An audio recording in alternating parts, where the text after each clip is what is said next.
नमस्कार मित्रांनो, welcome to west class education. मी सुहानी आणि आज आपण पाहतोय 11th स्टँडर्ड फिजिक्समधील जो आपला पहिला चॅप्टर आहे युनिट्स अँड मेजरमेंट्स याच्यामध्ये काय काय इम्पॉर्टंट आहे. खरं तर काय झालं माहिती आहे का, आत्ताच 11वीला सुरुवात झाली होती. अजून फिजिक्स काय असतं, केमिस्ट्री काय असतं, मॅथ्स काय, बायोलॉजी काय याची ओळख होईपर्यंतच युनिट टेस्ट आली. मग बेसिकली असं झालं की आता आम्ही अभ्यासच नाही केला युनिट टेस्टचा. मग आम्हाला पटकन पटकन कळू द्या की काय काय इम्पॉर्टंट आहे आणि मग ते आम्ही अभ्यास करून जातो आणि आमची युनिट टेस्ट क्लिअर होईल. सो बेसिकली असं काय काय इम्पॉर्टंट आहे या चॅप्टरमध्ये ते आज मी तुम्हाला सांगणार आहे. So let us start. सगळ्यात पहिल्यांदा तुम्ही जर या ठिकाणी पाहिलं तर याच्यामध्ये काहीच इम्पॉर्टंट नाहीये ज्याच्यावरती प्रश्न येऊ शकतो या दृष्टीने सांगते मी. बाकी पुस्तकामध्ये दिले त्याच्यामुळे ते अर्थात तुम्हाला शिकणं गरजेचं आहे, पण याच्यावरती प्रश्न नाही बनू शकत. ठीक आहे. दुसरी गोष्ट आहे सिस्टम ऑफ युनिट्स. आता याच्यामध्ये तुम्हाला लईत लई विचारलं तर फक्त सिस्टम ऑफ युनिट्समध्ये किती सिस्टम्स आहेत आणि कोणत्या आहेत एवढं विचारलं जाऊ शकतं. मग तुम्ही जर इम्पॉर्टंट विचारणार असालच तर तुम्हाला फक्त या सिस्टमची नावं लक्षात ठेवायची आहेत. CGS, MKS, FPS आणि SI. तुम्ही हे फुल फॉर्म्स नाही लक्षात ठेवले तरी पण मनाने लिहू शकता. आता CGS मधला C म्हणजे सेंटीमीटर, G म्हणजे ग्राम, S म्हणजे सेकंड. सिमिलरली FPS मध्ये F म्हणजे फूट, P म्हणजे पाऊंड, S म्हणजे सेकंड. ओके. सो तुम्ही फक्त हे जे CGS, MKS, FPS आणि SI एवढी नावं लक्षात ठेवा. फुल फॉर्म तुम्ही तिथे ऑन द स्पॉट पण लिहू शकता. फक्त तुम्हाला C म्हणजे सेंटीमीटर वगैरे एवढं माहिती पाहिजे. ठीक आहे. आता आफ्टर दॅट नेक्स्ट आहे ते म्हणजे फंडामेंटल युनिट्स म्हणजे काय, असा एक प्रश्न तुम्हाला 1 मार्कांना विचारला तर विचारला जाऊ शकतो. एवढा काय विचारला असं जाईल असं नाहीये, पण काही कॉलेजेसमध्ये असं असतं की विचारून बघूया वगैरे असे तुमच्यावरती एक्सपेरिमेंट्स केले जातात. सो त्यासाठी आला तर येईल, पण असं काय खूप अवघड शिकायचे डेफिनेशन नाहीये. जे क्वांटिटीज फंडामेंटल क्वांटिटीज मेजर करण्यासाठी जे कुठले युनिट्स वापरतात त्यांना आपण म्हणतो फंडामेंटल युनिट्स. सिंपल डेफिनेशन आहे, जास्त काही लोड घ्यायची गरज नाहीये. दुसरी गोष्ट, अतिशय महत्वाचा प्रश्न हा येतो की कोणते फंडामेंटल क्वांटिटीज आहेत आणि किती आहेत. तर तुम्हाला हा चार्ट, तुम्ही या चॅप्टरमध्ये काही नाही केलं तरी पण हा चार्ट मात्र नक्की करून जायचा आहे, कारण याच्यावरती प्रश्न विचारलाच जातो की किती फंडामेंटल युनिट्स आहेत आणि कोणती आहेत. ठीक आहे. सो तुम्हाला हे करायचं आहे. आफ्टर दॅट डिराईव्हची डेफिनेशन करायची असेल तर करू शकता, इतकं इम्पॉर्टंट नाहीये. सप्लिमेंटरी युनिट्सची नावं मात्र तुम्हाला लक्षात ठेवायची आहेत की सप्लिमेंटरी युनिट्समध्ये 2 आहेत, प्लेन अँगल आणि सॉलिड अँगल. आणि तिचे तुम्हाला युनिट्स लक्षात ठेवायचे आहेत की प्लेन अँगलचे युनिट आहे रेडियन आणि सॉलिड अँगलचे युनिट आहे ते म्हणजे स्टेरेडियन. ओके. सो हे 2 गोष्टी लक्षात ठेवायच्या आहेत. आफ्टर दॅट नेक्स्ट आहे या ठिकाणी तुम्हाला SI युनिटचे जे काही कन्व्हेन्शन्स आहेत for the use of SI unit ते सांगितलेले आहेत. तुम्ही कोणतेही 3 ते 4 पाठ करा, इझी पाठ करा की युनिट्स आपण वापरतो फिजिकल क्वांटिटीज रिप्रेझेंट करण्यासाठी, सिम्बॉल्स वगैरे. दुसरी गोष्ट अशी आहे की जेव्हा आपण हे करतो म्हणजे जसं की 20 न्यूटन लिहितो तर आपण न्यूटन्स नाही लिहित, म्हणजे कधीच कुठलेही युनिट आपण प्लुरल फॉर्ममध्ये नाही लिहित. असे कुठले पण सिम्पल एकेका ओळीचे वगैरेचे 2-3 नाही, ॲटलिस्ट 4 तरी लक्षात ठेवा, कारण 2 मार्काला तुम्हाला लिहिता आलं पाहिजे. जर तुम्हाला मोठं पाठ नसेल करायचं सोडून द्या, हे छोटे छोटे जे आहेत ते करा. कुठले पण 4 तुम्हाला याच्यामधून पाठ करायचे आहेत. ओके. सो असे कुठले पण 4 तुम्ही करू शकता, जे पण इझी असतील. इथे त्यांनी 7 दिलेले आहेत, एवढे करायची गरज नाहीये. तुम्हाला लईतले हा प्रश्न 2 मार्कांना येऊ शकतो आणि 2 मार्कांना 4 पॉईंट्स खूप जास्त होतात, पुरेसे होतात. ठीक आहे. इथे सांगितले की मध्ये स्पेस किंवा हायफन इंट्रोड्यूस केलं पाहिजे जेव्हा आपण 2 क्वांटिटीज मल्टिप्लाय करतो. सो हे पण एक इझी आहे. सो कोणतंही तुम्ही करू शकता. हे करायची काहीच गरज नाही, कारण हे एक्झाममध्ये नाही विचारलं जात. ठीक आहे. पॅरालॅक्स मेथड पण नाही विचारलं जात. याच्यावरती आलं सर एकदम सिम्पल एक्झाम्पल येईल. जसं की तुम्ही ते बघू शकता, हे कसं एक्झाम्पल आहे, सिम्पल एक्झाम्पल आहे. ठीक आहे. असं एखादं आलं तर येऊ शकतं. इव्हन तुमच्याकडे ऑप्शन्स पण असतील तर तुम्हाला जर हे सॉल्व्ह करता येत नसेल तर तुम्ही स्किप पण करू शकता. इतर कुठला तरी प्रश्न त्याच्याऐवजी सॉल्व्ह करू शकता. ठीक आहे. चलो. आफ्टर दॅट नेक्स्ट आहे सो मेजरमेंट ऑफ लार्ज डिस्टन्सचं पूर्ण काही करायची गरज नाहीये. नेक्स्ट आहे अगेन, इथे पण तुम्हाला तेच एक्सप्लेन केलंय की कशा पद्धतीने आपण डिस्टन्स वगैरे मेजर करतो, स्टारचं डिस्टन्स कसं फाइंड आउट करतो वगैरे. अगेन हे पण नाही केलं तरी पण चालेल.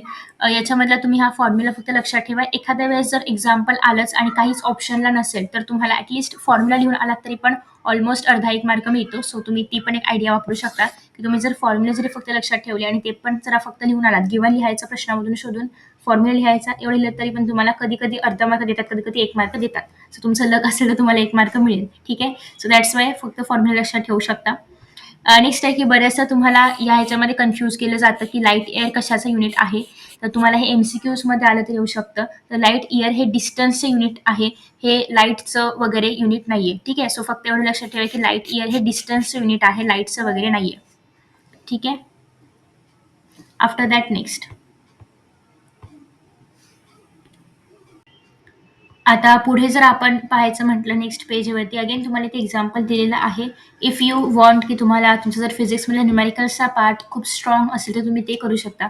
जर तुमचा थिअरी पार्ट स्ट्रॉंग असेल तर प्लीज थिअरीवरती फोकस करा. जर तुमची 2-3 दिवसांमध्ये एक्झाम असेल तर. नसेल तर मग तुमच्याकडे वेळ असेल तुम्ही सगळं पुस्तक म्हणजे सगळा चॅप्टर वाचू शकता. सो इट डिपेंड्स की तुमची एक्झाम किती लांब आहे आणि त्याच्यानुसार तुम्ही अभ्यास करू शकता. ओके. बाकी नेक्स्ट अगेन याच्यामध्ये थोडेफार न्यूमेरिकल्स जास्त आहेत कारण ऑब्व्हियसली फिजिक्सचा पहिला चॅप्टर आहे. पण जे काही न्यूमेरिकल्स आहेत ते खूप इझी आहेत. मी ऑलरेडी एक्सप्लेन केलेले आहेत व्हिडिओजमध्ये. सो जरी तुम्हाला नाही समजलं तुम्ही प्लीज ते व्हिडिओज वगैरे रेफर करू शकता. फक्त हे एकदम स्मॉल बघा किती केवढंसं एक्झाम्पल आहे म्हणजे की केवढंसं सोल्युशन यायचं. तुम्ही फक्त एकदा दोनदा रीड केलं तरी पण तुम्हाला हे आरामात कळेल. ठीक आहे. अगेन मेजरमेंट ऑफ मासमध्ये पण एवढं मोठं तुम्ही एक्झामला तुम्हाला विचारलं नाही जाणार. So you can skip. फक्त तुम्हाला हे माहिती पाहिजे की मास मध्ये आपण काय मोजतो किंवा टाइमचं युनिट काय आहे, सेकंड एसआय युनिट आहे, मासचं एसआय युनिट किलोग्राम आहे. या बेसिक गोष्टी मात्र तुम्हाला माहिती असल्या पाहिजेत. अर्थात त्या तुम्हाला माहिती असेल त्याच्यामुळे मी सांगत नाहीये. पण हे नक्की लक्षात ठेवा की टाइमचं युनिट सेकंड आहे, मासचं युनिट किलोग्राम आहे, लेनचं युनिट मीटर आहे. सो हे तुमच्या लक्षात असलं पाहिजे. आफ्टर दॅट नेक्स्ट आता नेक्स्ट ह्याच्यामध्ये अगेन सगळ्यात महत्त्वाच्या गोष्टी म्हणजे डेन्सिटी सगळ्यांना माहिती असेल ना, डेन्सिटीचं फॉर्म्युला काय आहे. नसेल तर प्लीज पाठ करून घ्या. ॲक्सेलरेशन हे पण तुम्हाला साधारणतः 8वी पासून आहे. ॲक्सेलरेशन काय असतं वगैरे त्याच्यामुळे मोस्ट ऑफ द सगळ्यांचं पाठ असेल. नसेल तर प्लीज पाठ करून घ्या कारण हे तुम्हाला प्रत्येक वेळेस फक्त याच चॅप्टरसाठी नाही तर तुम्ही जर नीट देणार असाल, जेई देणार असाल, सीईटी वगैरे वॉटेवर काही पण देणार असाल तरी पण प्रत्येक ठिकाणी तुम्हाला हे बेसिक फॉर्म्युले विचारलेच जाणार. त्याच्यामुळे प्लीज हे लक्षात ठेवा. सगळे फॉर्म्युले सगळ्यात महत्त्वाचं म्हणजे इम्पल्स. कारण आपण याच्या आधी मोमेंटम ऐकलंय, फोर्स ऐकलंय, पण आपण इम्पल्स शक्यतो पहिल्यांदा ऐकत असू. त्याच्यामुळे हे लक्षात ठेवणं खूप गरजेचं आहे. आणि अर्थात इम्पल्स जे की आपण जेने डिनोट करतो तर जे इज इक्वल टू आहे एफ डॉट टी. आता अर्थात सगळ्यांना माहिती आहे एफ म्हणजे फोर्स युनिट असणार आहे न्यूटन आणि टी म्हणजे सेकंड. सो न्यूटन सेकंड असं याचं युनिट असणार आहे. सो तुम्ही युनिट स्वतःहून पण लिहू शकता जर तुम्हाला फोर्सचं वगैरे बेसिक क्वांटिटीचं युनिट माहिती असेल तर. ठीक आहे. नेक्स्ट आहे डायमेन्शनल फॉर्म्युला कसा काढायचा. याच्यावरती मी सेपरेट व्हिडिओ अपलोड केला होता. लाईव्ह सेशन होतं ते. त्याचे नोट्स पण मी सेंड केलेले आहेत. सो प्लीज ते पहा जेणेकरून तुम्हाला हे इझी जाईल. आणि तुम्हाला कुठल्याही क्वांटिटीचं आता अर्थात हे मी नाही सांगू शकत की कोणती क्वांटिटी येईल पण पुस्तकामधलीच क्वांटिटी येणार. कुठलीही क्वांटिटी विचारली जाईल पुस्तकामधलीच या चार्टमधली सुद्धा येऊ शकते. आणि तुम्हाला सांगितलं जाईल की डेन्सिटीचं डायमेन्शनल फॉर्म्युला लिहा 1 मार्कासाठी किंवा वर्कचा डायमेन्शनल फॉर्म्युला लिहा 1 मार्कासाठी. पण ते लिहिण्यासाठी आधी तर तुम्हाला डेन्सिटीचा फॉर्म्युला काय आहे हे माहिती पाहिजे. आणि त्यासाठी तुम्हाला हा चार्ट कंप्लीट लक्षात ठेवणं खूप गरजेचं आहे. आपण 2च चार्ट्स पाहिलेत. पहिल्या चार्टमध्ये आपण फंडामेंटल युनिट्स पाहिले होते आणि 7 युनिट्स जे आहेत ते. आणि या दुसऱ्या चार्टमध्ये आपण 8 क्वांटिटीज पाहतोय फिजिकल क्वांटिटीज आणि त्यांचे डायमेन्शनल फॉर्म्युला तुम्ही मनाने म्हणजे फॉर्म्युला माहिती असेल तर तुम्ही स्वतःहून काढू शकता. हे काय पाठ करायची गरज नाही. पण त्यासाठी तुम्हाला फॉर्म्युला माहिती असला पाहिजे. ठीक आहे. सो प्लीज ते व्हिडिओज रेफर करू शकता. दुसरी गोष्ट अगेन इथे पण काही डायमेन्शनल फॉर्म्युले आहेत. हे पण एकदा दोनदा चेकअप करा. वेलोसिटीचं कसं काढायचं असतं. वेलोसिटी ग्रेडियंट हे खूप महत्त्वाचं आहे. आपल्याला वेलोसिटी माहिती असते पण वेलोसिटी ग्रेडियंट काय आहे माहिती नसतं.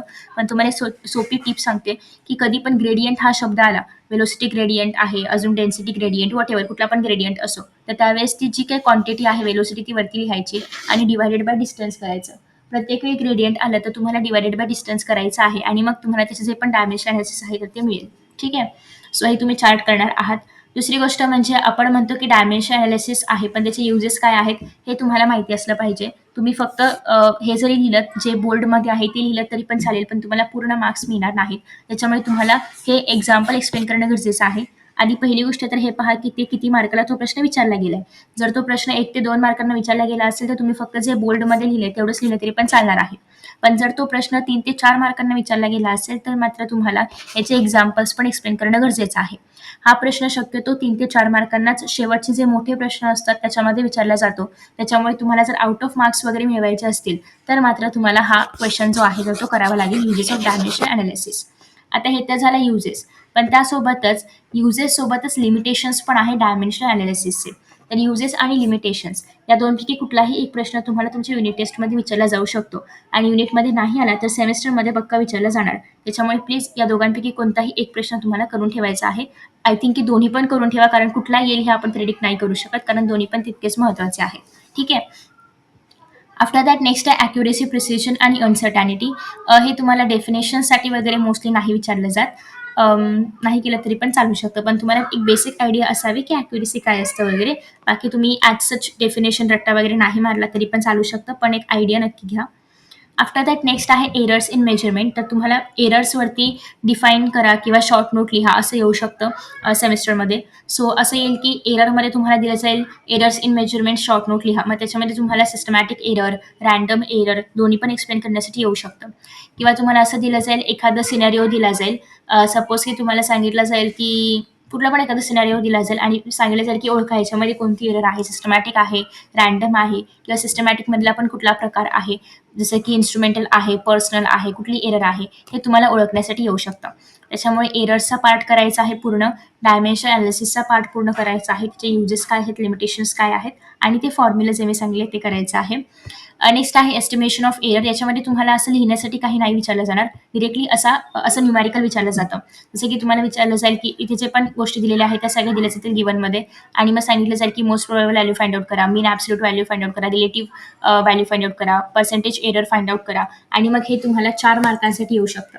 जेवढं या ठिकाणी फाइंड आउट करायला विचारलं जाईल, प्रत्येकाला 1-1 मार्क असतो. मग जेवढं विचारलं जाईल तेवढ्या मार्काचा तो प्रश्न असणार आहे. ओके, सो तुम्हाला हे लिहायला वगैरे नाही येत असलं काही, पण तुम्हाला याच्यावरती न्यूमॅरिकल्स येतात आणि खूप इझी येतात. एकदा फक्त हे अंडरस्टँड करून घ्या की मीन ॲब्सोल्यूट म्हणजे काय असते. याचे पण मी नोट्सचे व्हिडिओज अपलोड केलेले आहेत, प्लीज चेकआउट करा.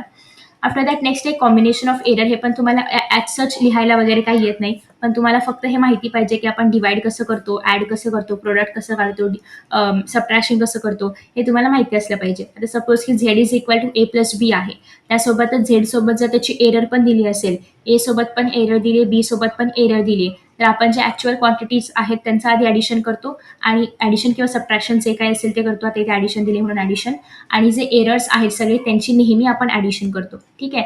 आता या ठिकाणी बघा सबट्रॅक्शन केलंय, तर आपण मेन क्वांटिटीज जे आहेत ए आणि बी त्यांचं सबट्रॅक्शन केलं, पण जे एरर्स आहेत डेल्टा ए आणि डेल्टा बी यांचे आपण नेहमी ॲडिशनच करतो. ठीक आहे. सो तुम्हाला अशा पद्धतीने ॲडिशन सबट्रॅक्शन करता आलं पाहिजे. त्यासोबतच प्रोडक्टचं कसं लिहायचं, डिव्हिजनचं कसं लिहायचं हे एकदा फक्त बघून घ्या. हे तुम्हाला खूप मोठी उत्तरं वगैरे लिहिण्यात नाही विचारलं जात, जस्ट एकदा चेकआउट करून घ्या. जसं की फॉर एक्झाम्पल इथे कसं आहे की तुम्हाला minimum percentage error find out करायच्या व्हॉल्यूममधली. सो त्यासाठी बेसिकली तुम्हाला व्हॉल्यूम म्हणजे काय माहिती असलं पाहिजे. व्हॉल्यूमचा फॉर्म्युला काय आहे, मास बाय डेन्सिटी, किंवा तुम्हाला डेन्सिटीचा फॉर्म्युला माहिती असेल तर तो व्हॉल्यूममध्ये कन्वर्ट करता आला पाहिजे. सो या ज्या काही बेसिक गोष्टी आहेत त्या तुम्हाला करता आल्या पाहिजेत. बाकी ह्याच्यात अजिबात अवघड नाहीये. जर तुम्ही ह्याच्यामध्ये एरर्समध्ये फक्त न्यूमॅरिकल्स केले तरी पण हा टॉपिक तुमचा आरामात क्लिअर होईल. आफ्टर दॅट टेक्स्टबुकमधले हेच न्यूमॅरिकल्स केले तरी पण इनफ आहे. अगदी एक्सरसाइजमधले नाही केले तरी पण चालतील, पण जे सॉल्ड आहेत खूप छोटेसे आहेत, असं नाही पाणभर उत्तर वगैरे आहे. एवढे न्यूमॅरिकल्स आहेत, जस्ट एकदा गो थ्रू करा. एखादं नसेल समजा तर अडकून राहू नका, पुढचं एखादं बघा, ते तुम्ही स्किप करा एखादं नाही समजलं तर, पण शक्यतो न्यूमॅरिकल्सकडे लक्ष द्या. कारण न्यूमॅरिकल्समध्ये स्कोर करणं इझी आहे कम्पॅरेटिव्हली एवढी मोठी थिअरी देऊन स्कोर करणं. सो जर न्यूमॅरिकल्स येत असतील तर बेस्ट न्यूमॅरिकल्सच ट्राय करा. सिग्निफिकंट फिगर्समध्ये हे असे डेफिनेशन्स वगैरे नाही विचारले जात, पण तुम्हाला रूल्स विचारले जातात. ठीक आहे. सो अगेन तुम्हाला हे जे 4 रूल्स आहेत ते पाठ करायचे आहेत. खूप मोठे रूल्स नाही आहेत, या लोकांनी एक्झाम्पल पण लिहिले त्याच्यामुळे मोठे वाटते. फक्त एकेकाच ओळीचे हे रूल्स आहेत. फक्त 4थ्या नंबरपर्यंत तुम्हाला हे रूल्स करायचे आहेत. ठीक आहे. सो एवढंच या चॅप्टरमध्ये तुम्हाला करायचं आहे, जास्त काहीच एक्स्ट्रा नाहीये, एवढासा हा चॅप्टर आहे. पण तुम्हाला जर हेल्पफुल हे वाटत असेल असे व्हिडिओज तर मला कमेंटमध्ये सांगा. मी बाकीच्या चॅप्टर्सचा पण अपलोड करण्याचा प्रयत्न करेन. मी सध्या जस्ट ट्रायल बेसिस तुम्हाला हे व्हिडिओज आवडत आहेत का, किंवा तुम्हाला याची काही हेल्प होते का, म्हणजे ॲक्च्युअल रिअलमध्ये की मी असेच अपलोड करते हे पण मला कळू दे. म्हणून मी जस्ट एक पहिल्या चॅप्टरचा व्हिडिओ अपलोड केलाय. जेणेकरून तुम्हाला हेल्प होत असेल तर मला खाली कमेंटमध्ये सांगा. मी एकदा जस्ट तुम्हाला एक छोटासा रिकॅप देते की आपल्याला काय काय करायचं आहे. सगळ्यात पहिली गोष्ट म्हणजे आपण पहिल्या पानामधलं फक्त आणि फक्त हे 3 फॉर्म्युलेस हे 3 सिस्टम्स फक्त आपण लक्षात ठेवणार आहोत आणि हा चार्ट. आफ्टर दॅट नेक्स्ट पेजवरती आपल्याला फक्त यांचे युनिट्स, प्लेन अँगल्स युनिट काय आहे, सॉलिड अँगल्स युनिट काय आहे हे करायचे. या कन्व्हेन्शन्समधले कुठले पण 4 पॉईंट्स तुम्ही करणार आहात. नेक्स्ट हे सगळं तुम्ही स्किप करू शकता. पॅरेलॅक्स हवं तर तुम्ही एखादं न्यूमॅरिकल सॉल्व्ह करा, आणि न्यूमॅरिकल जर तुम्हाला येत नसेल तर हा फॉर्म्युला पाठ करून ठेवा, किंवा जो कुठला त्या सिच्युएशनला फॉर्म्युला सूट आहे तो फक्त लिहून या. अर्धा ते 1 मार्क तुम्हाला मिळेल फक्त फॉर्म्युला सुद्धा, त्याच्यामुळे ते करू शकता. नेक्स्ट तुम्हाला टाइमचं युनिट माहिती असलं पाहिजे, हे तर सगळ्यांना माहिती असेलच. मासचं माहिती असलं पाहिजे, लेंथचं माहिती असलं पाहिजे. नेक्स्ट आहे डायमेन्शन्समध्ये हे सगळे फॉर्म्युले खूप इझी आहेत, फक्त एकदा दोनदा लिहून काढले तरी पण पाठ होतील, काही जास्त अवघड नाहीये. ठीक आहे. पण तुम्हाला एवढं मात्र नक्की आहे की याचे डायमेन्शन्समध्ये कन्व्हर्जन करता आलं पाहिजे. त्यासाठी व्हिडिओची लिंक खाली देईन, तो व्हिडिओ नक्की बघा. एवढं करता आलं तर तुमचा हा 50% चॅप्टरचा तर म्हणजे चॅप्टरचा 50% भाग तर हाच आहे की डायमेन्शन्स तुम्हाला काढता आले पाहिजेत. ठीक आहे. आफ्टर दॅट नेक्स्ट आता हे जे डायमेन्शन्स आहेत त्यांचे युजेस काय आहेत, त्या बोल्ड लाईन्स. जर तुमचं एवढं मोठं पाठ होत नसेल तर हे जे काही बोल्डमध्ये लिहिले तेवढं केलं तरी पण चालेल, पण शक्यतो एक्झाम्पल लक्षात ठेवण्याचा प्रयत्न करा. जर प्रश्न जास्त मार्कांसाठी आला, मोठा लिहिण्यासाठी आला तर मात्र तुम्हाला लिहिता आलं पाहिजे. आफ्टर दॅट नेक्स्ट आहे याचे लिमिटेशन्स आणि युजेस. नेक्स्ट ॲक्युरेसी वगैरे नाही केलं तरी पण चालेल. फक्त एक बेसिक आयडिया घ्या ॲक्युरेसी काय आहे आणि प्रिसिजन काय आहे. नेक्स्ट आहे एरर्स इन मेजरमेंटमध्ये तुम्हाला माहिती पाहिजे की सिस्टमॅटिक एरर आहे, रँडम एरर आहे. जर तुम्हाला एखादं एक्सप्लेन करायला दिलंच एरर जास्त काही मोठं नाही ना, लाईक 2 मार्कांना येईल. तर तुम्हाला सिस्टमॅटिक एरर्सची डेफिनेशन, रँडम एररची डेफिनेशन आणि सिस्टमॅटिकचे जे 3 प्रकार आहेत ते कुठले आहेत ते फक्त लिहिता आले तरी पण चालेल. एवढे मोठे-मोठे एक्झाम्पल्स नाही लिहिले तरी पण चालतील. फक्त ती एरर कुठली आहे हे बोल्डमध्ये जे लिहिलंय ना ते तुम्हाला नावं लक्षात ठेवा. ठीक आहे. नेक्स्ट आहे हे जे एरर्सचं एस्टिमेशन आहे हे एवढं मोठं लिहिण्यासाठी नाही आहेत. हे तुम्हाला न्यूमॅरिकल्स बेस्ड येतं. सो हा न्यूमॅरिकल जर तुम्ही सॉल्व्ह केला तर तुम्हाला एक क्लिअर आयडिया मिळेल की न्यूमॅरिकल्स कसे असतात, काय असतात. सो तुम्ही ते पाठ नाही केलं तरी पण चालेल. फक्त तुम्हाला मेथड लक्षात ठेवायची आहे की रिलेटिव्ह एरर असेल तर हा डेल्टा एमिंग काढायचा आहे आणि एमिंग काढायचा आहे. तुम्ही त्याच्या आधारे न्यूमॅरिकल सॉल्व्ह करू शकता, कारण याच्यावरती थिअरी नाही आहेत, युजली न्यूमॅरिकल्स येतं. नेक्स्ट आहे एरर्सचं सम डिफरन्स. हे पण तुम्हाला जस्ट माहिती पाहिजे. याच्यावरती पण न्यूमॅरिकल्स येतात, थिअरी नाही आहेत. सेम फॉर डिव्हिजन मल्टिप्लिकेशन, न्यूमॅरिकल्स येतात, थिअरी नाही आहेत. आणि न्यूमॅरिकल्स पण खूप इझी असतं जसं की या ठिकाणी आहे. हे एकदा सॉल्व्ह करा, तुम्हाला आयडिया मिळेल की न्यूमॅरिकल्स किती इझी असतात. मी माझ्या व्हिडिओमध्ये लाईव्हमध्ये सॉल्व्ह पण करून दिलं होतं. ज्यांना माहिती असेल त्यांना ते बघू शकतात. नेक्स्ट सिग्निफिकंट फिगर्सचं फक्त तुम्हाला हे रूल्स बाय हार्ट करायचे आहेत. 4च रूल्स आहेत छोटेसे.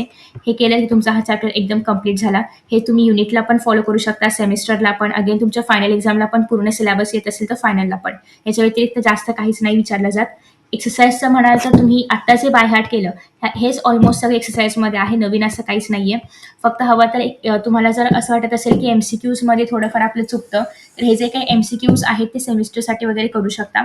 बाकी तुम्ही जर पाहिलं तर हे न्यूमॅरिकल्स याच्यामधले काही न्यूमॅरिकल्स खूप मोठे आहेत जे कधी एक्झामला नाही विचारले जात आणि एवढं वेटेज पण ते लोक थिअरीला सोडून न्यूमॅरिकल्सला नाही देऊ शकत. त्याच्यामुळे न्यूमॅरिकल्स तुम्ही फक्त टेक्स्टबुकमधले सॉल्व्ह केलेत तरी पण पुरेसं आहे. हे नाही केलं तरी पण चालेल. फक्त MCQज तेवढे करा. लाईटले 5 MCQज आहेत, 5 मिनिटात होतील. सो हे MCQज तेवढे करा आणि न्यूमॅरिकल्स सॉल्व्हच करा. अनसॉल्व्ह नाही केले तरी पण चालतील. तुमच्याकडे खूप वेळ आहे आणि तुम्हाला आवड वगैरे असेल, तुम्ही जर नीट किंवा JEEची तयारी करत असाल तर त्यासाठी तुम्ही करू शकता. पण ॲज सच युनिट टेस्टला वगैरे याची गरज नाहीये. ठीक आहे. सो आय होप की तुम्हाला हा व्हिडिओ आवडला असेल. नक्की कमेंटमध्ये मला सांगा की असे व्हिडिओज बनवले तर चालतील का किंवा तुम्हाला पाहायला आवडतील का. So thank you so much for watching this video and see in the next video. Bye. आणि हो, तुम्ही तुमच्या युनिट टेस्टच्या एक्झामची डेट पण मेन्शन करू शकता. सो मला कळेल की मी कधीपर्यंत नेमका व्हिडिओ अपलोड केला पाहिजे. Bye bye. Best of luck.